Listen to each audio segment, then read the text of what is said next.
केंद्रीय राज्यमंत्री रामदास आठवले यांनी शनिवारी विधिमंडळाला भेट दिली। त्यानंतर त्यांनी प्रसार माध्यमांशी संवाद साधत आपल्या खास शैलीत विविध मुद्द्यांवर उत्तरे दिली।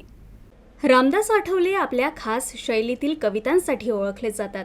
आल्या आल्या त्यांनी कविता सादर करून उद्धव आणि राज ठाकरे यांच्यावर निशाणा साधला। विदर्भाच्या विकासासाठी मोठ्या प्रमाणामध्ये चर्चा करण्यासाठी अधिवेशन असतं। तर आज मी या ठिकाणी आलेलो, मी या ठिकाणी मारलेला आहे विधिमंडळाचा फेरफटका। मी आज विधिमंडळाचा मारलेला आहे फेरफटका कारण मला द्यायचा आहे ठाकरे बुलबुला झटका। त्यामुळं या ठिकाणी आपण आलेलो आहोत। तर आगामी मनपा निवडणुकीत आपल्या पक्षाचा महायुतीला पाठिंबा आहे असं त्यांनी जाहीर केलं।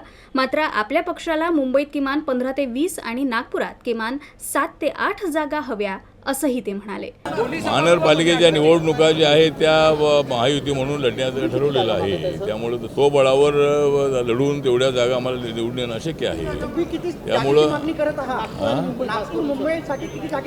आता मुंबईसाठी आम्हाला एक 15-16 जागा मिळाल्या पाहिजे, तर नागपूर म्हणजे 7-8 जागा मिळाल्या पाहिजे। त्या पद्धतीनं आमचा प्रयत्न सुरू आहे। आज आमच्या कार्यकर्त्यांची बैठक झाली विदर्भाच्या आणि महाराष्ट्रातल्या कार्यकर्त्यांना आपण सूचना दिलेल्या आहेत। ज्या ज्या ठिकाणी आमची ताकद असेल त्या ठिकाणी ती जागा आम्हाला मिळाली पाहिजे। तर वेगळ्या विदर्भाच्या प्रश्नावर ते म्हणाले की वेगळा विदर्भ आवश्यक आहे, मात्र महायुतीतील इतर घटक पक्ष काय म्हणतात यावर त्यांनी बोलणं टाळलं। आणि रिपब्लिकन पक्षाने सुद्धा स्वतंत्र विदर्भाची मागणी अनेक वेळेला केलेली आहे। त्यासाठी परिषदा काही घेतलेल्या आहेत, आंदोलन केलेलं आहे। त्यामुळे माझ्या पक्षाची भूमिका अशी आहे की स्वतंत्र विदर्भ जो आहे तो होणं अत्यंत आवश्यक आहे।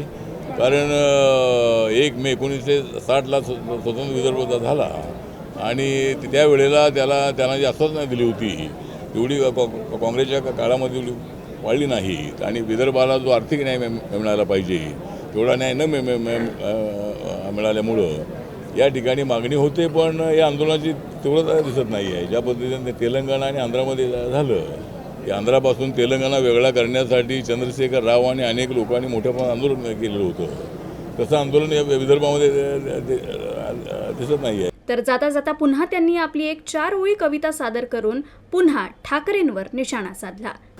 नाही, शिवशक्ती भीमशक्ती जी आहे ती मुंबईमध्ये मोठ्या प्रमाणामध्ये ताकदवार आहे आणि मला असं वाटतं की उद्धव ठाकरे यांना सोडून आली एकनाथ शिंदेच्या नेतृत्वाखाली आली होती 40 पाखरे। उद्धव ठाकरेंना सोडून एकनाथ शिंदेच्या नेतृत्वाखाली आली होती जवळजवळ 40 आमच्यासोबत पाखरे। आता आम्ही चालू देणार नाही उद्धव ठाकरेंची नखरे।